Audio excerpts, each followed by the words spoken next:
सुप्रभात बेटा।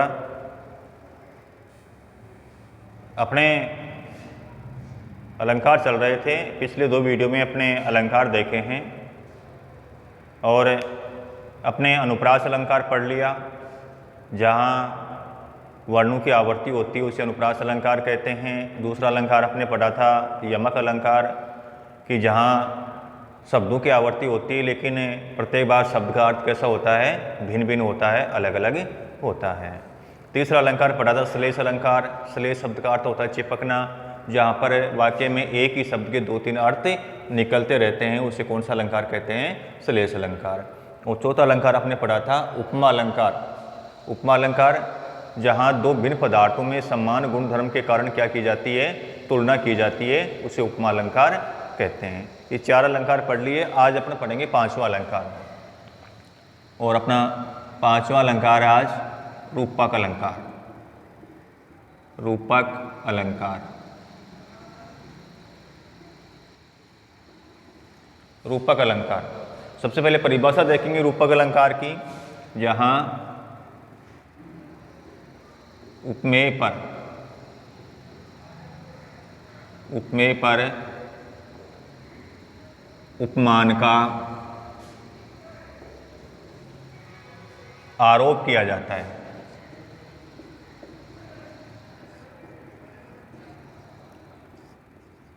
है। तथा अंत में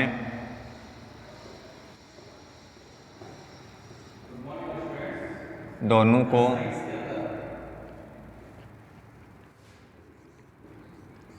एक ही मान लिया जाता है।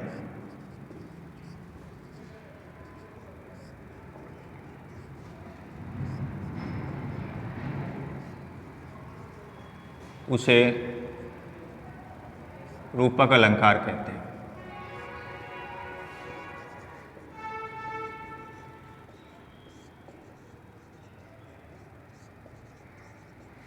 जहाँ उपमेय पर उपमान का क्या किया जाता है, आरोप किया जाता है, या उपमेय व उपमान को एक ही मान लिया जाता है, उसे रूपक अलंकार कहते हैं। जैसे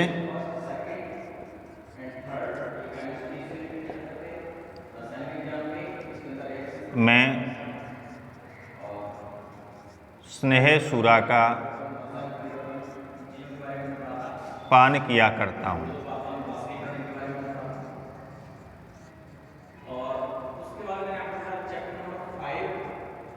इन 2 चीज़ें होंगी, एक बेटा इसमें उपमेय होगा और एक क्या होगा, उपमान होगा। लेकिन उपमेय के ऊपर उपमान का आरोप किया जाता है और अंत में दोनों को क्या मान लेते हैं, एक ही मान लेते हैं। स्नेह उपमेय, ये उपमान, इसका आरोप इस पर कर दिया गया और दोनों को क्या मान लिया, एक मान लिया। तो कौन सी शराब हो गई, मैं स्नेह रूपी शराब का पान करता रहता हूँ। कवि क्या कह रहा है कि मैं कौन सी शराब पीता रहता हूँ, स्नेह रूपी शराब पीता रहता हूँ। जैसे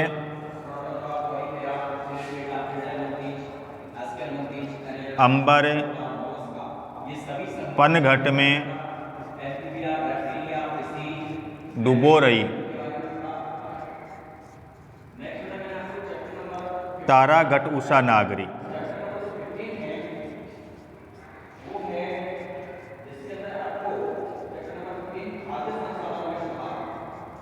तारा घट उषा नागरी। अंबर पनघट में डुबो रही, तारा घट उषा नागरी। कि अंबर और पनघट, अंबर उपमेय है, पनघट उपमान है। कि अंबर रूपी पनघट में तारा रूपी घड़ा, उषा रूपी नायिका, नागरिका मतलब चतुर, कि कह क्या रही है कि उषा रूपी चतुर नायिका आकाश रूपी पनघट में तारे रूपी घड़े को क्या कर रही है, डुबो रही है। इन दोनों को एक ही मान लेते हैं, अलग अलग नहीं मान रहे कि अंबर अलग है पनघट अलग है, ऐसा नहीं है। ये उपमेय है, ये उपमान है, दोनों को एक कर दिया तो क्या मान लिया, अंबर रूपी पनघट, तारा रूपी घड़ा और उषा रूपी नायिका। इसलिए जहाँ उपमेय पर उपमान का क्या किया जाता है, आरोप किया जाता है या उपमेय व उपमान को क्या मान लिया गया है। आगे देखो, जैसे तेरे नयन कमल बिनु जल के,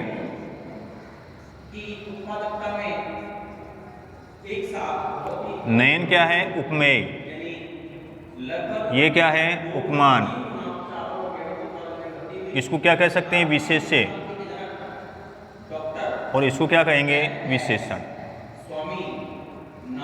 इन दोनों को अलग अलग नहीं पढ़ेंगे कि तुम्हारी आंखें कमल बिना जल के हैं, ऐसे नहीं पढ़ेंगे कि तुम्हारे कमल रूपी नयन, नयन कौन से हैं, कमल रूपी नयन, वो कैसे हैं, बिनु जल के हैं, बिना जल के हैं। यानी अपन कह सकते हैं, इसको पहचानने का एक थोड़ा सा मैं तरीका आपको बता दूं।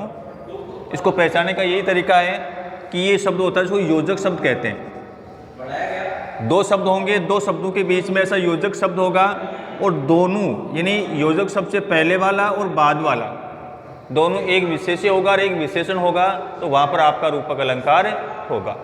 यानी योजक चिन्ह होगा, योजक चिन्ह से पहले विशेष्य होगा और उसके बाद में विशेषण है, तो वह आपका कौन सा अलंकार होगा, रूपक अलंकार होगा।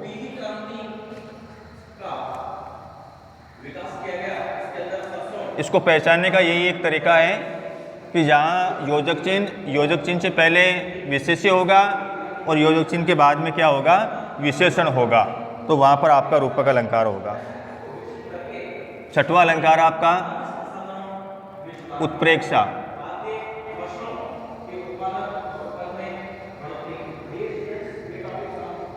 उत्प्रेक्षा अलंकार, उत्प्रेक्षा अलंकार की परिभाषा, जहां उपमेय पर उपमान की संभावना व्यक्त की जाए।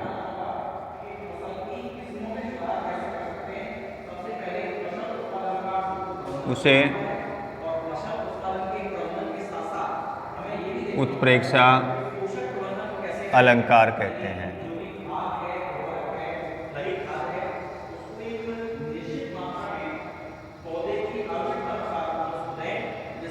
जहाँ उपमेय पर उपमान की क्या की जाएगी, संभावना। देखो दोनों में थोड़ा सा ही अंतर है।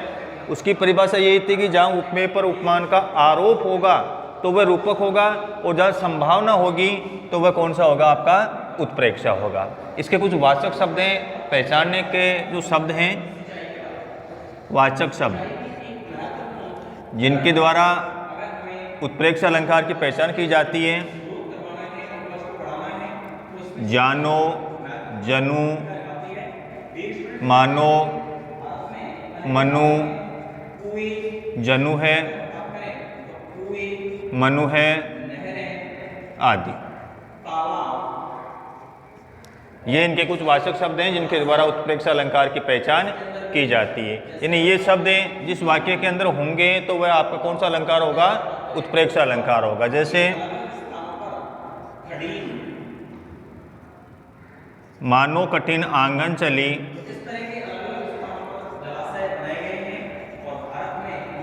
आंगन चली, ताते राते पाँव।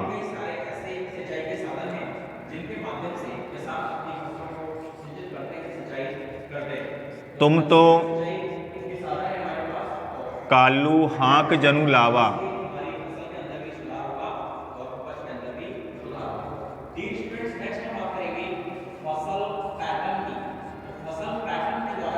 सोहत ओढ़े पीत पट,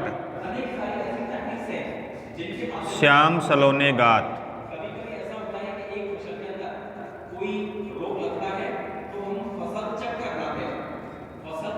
मानहु नीलमणि शैल पर, आतप पड़ो प्रभात। प्रभात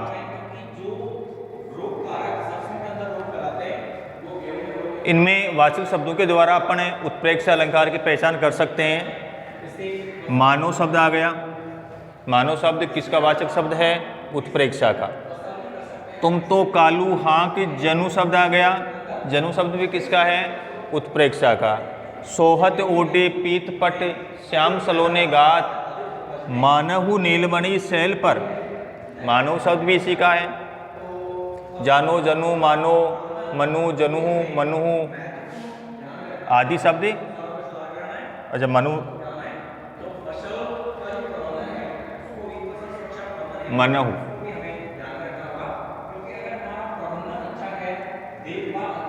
आदि किसके वाचक शब्द हैं? उत्प्रेक्षा अलंकार के ये वाचक शब्द हैं। तो उत्प्रेक्षा अलंकार की इस प्रकार से अपन पहचान कर सकते हैं। जैसे और उदाहरण में बताऊं आपको,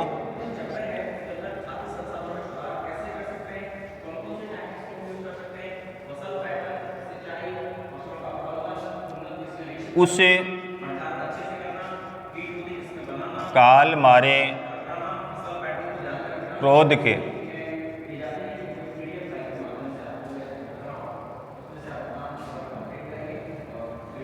तनु कांपने उसका लगा।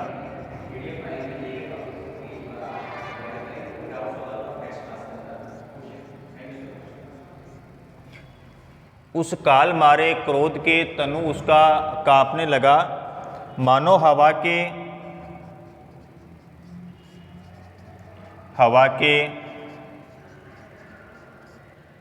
वेग से सोता हुआ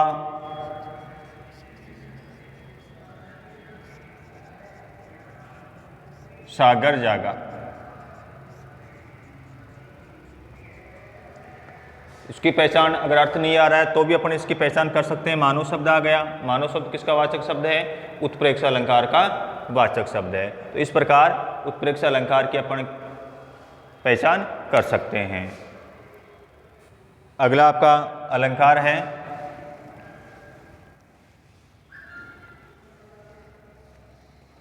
और वो है अतिशोक्ति अलंकार। अतिशोक्ति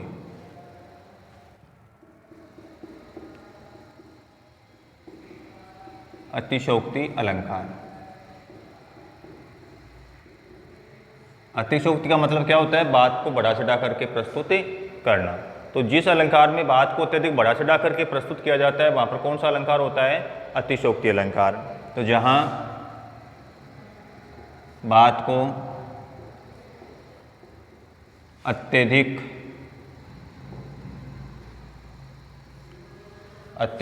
बढ़ा चढ़ाकर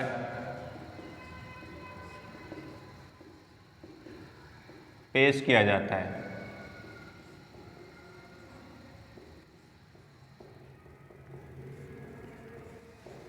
उसे अतिशोक्ति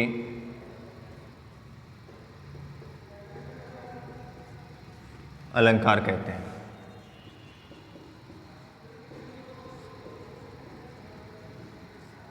अब कैसे बात को बढ़ा चढ़ा करके? जैसे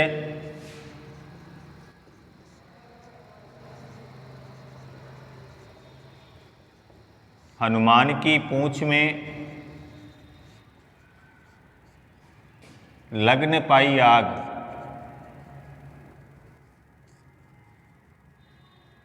हनुमान की पूंछ में लग न पाई आग, लंका शीघ्री जल गई।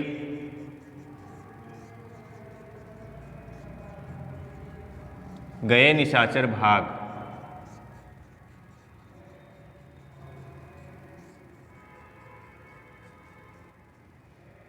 यहाँ पर अतिशोक्ति है, इन बात को अत्यधिक बढ़ा चढ़ा करके पेश किया गया है। हनुमान की पूंछ में लगने पाई आग कि जब हनुमान जी लंका दहन करने के लिए गए थे उस समय हनुमान की पूंछ में आग भी नहीं लगी थी।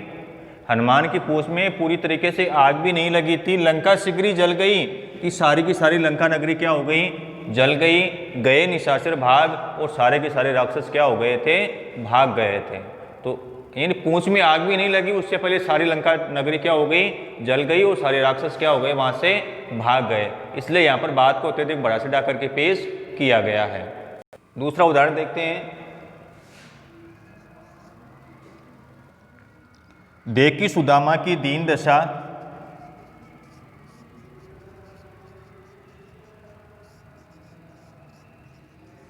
दीन दशा, करुणा करके,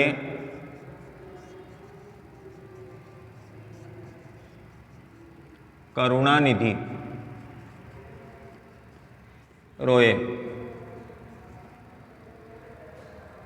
पानी प्रात को हाथ छुयो नहीं,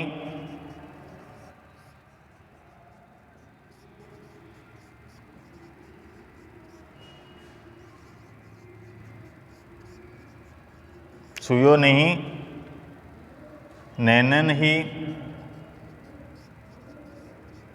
के जल से पग धोयो।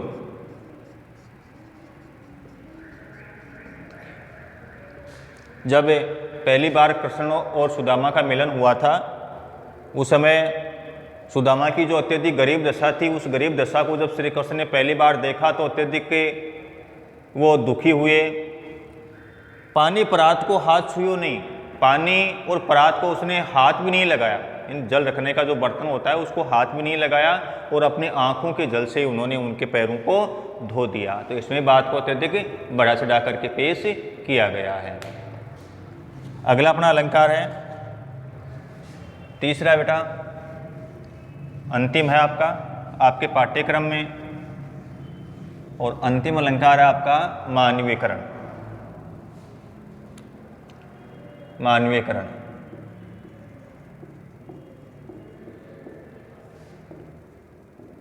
अलंकार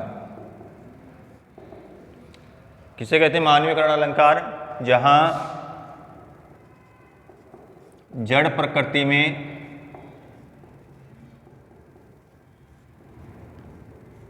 मानवीय गुणों का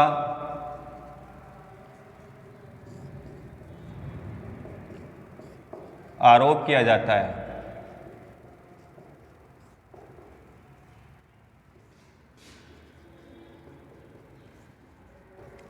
उसे मानवीकरण अलंकार कहते हैं।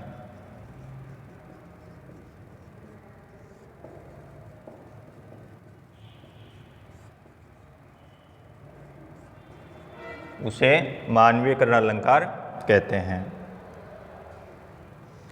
यानी जहाँ पर जड़ प्रकृति है, जड़ प्रकृति में मानवीय गुणों का आरोप किया जाता है, निर्जीव पदार्थों को भी सजीव बताया जाता है। जैसे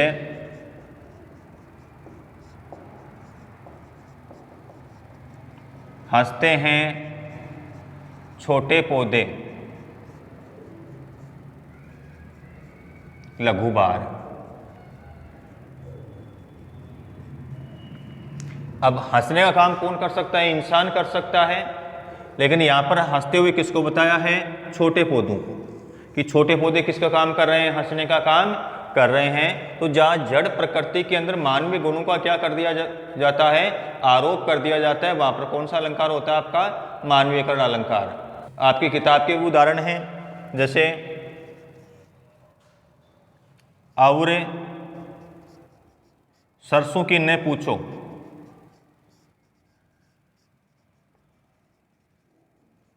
और सरसों की न पूछो, हो गई सबसे सयानी,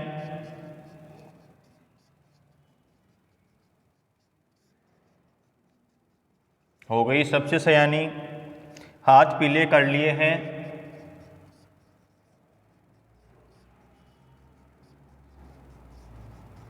हाथ पीले कर लिए हैं, ब्याह मंडप में पधारी, ब्याह मंडप में पधारी। इसमें भी जड़ प्रकृति में क्या किया गया है? मानवीकरण किया गया है, कि सरसों है, सरसों ने अपने हाथ पीले कर लिए, ने अपने हाथों के मेहंदी वगैरह लगा ली है, हल्दी वगैरह उसने लगा ली है, और हाथ पीले करके ब्याह के मंडप में आ गई है। ये काम कोई वधू कर सकती है, लेकिन यहाँ पर सरसों को भी किसके समान बताया है? एक वधू के समान मानवीय गुणों का उसके ऊपर क्या किया गया है? आरोप किया गया है। इसलिए जहाँ पर जड़ प्रकृति में मानवीय गुणों का आरोप किया जाता है, वहाँ पर आपका रूपक, आपका मानवीकरण अलंकार होता है। ये बेटा आपके पाठ्यक्रम में ये अलंकार थे जो आपके पूरे हो चुके हैं। धन्यवाद। जय हिंद।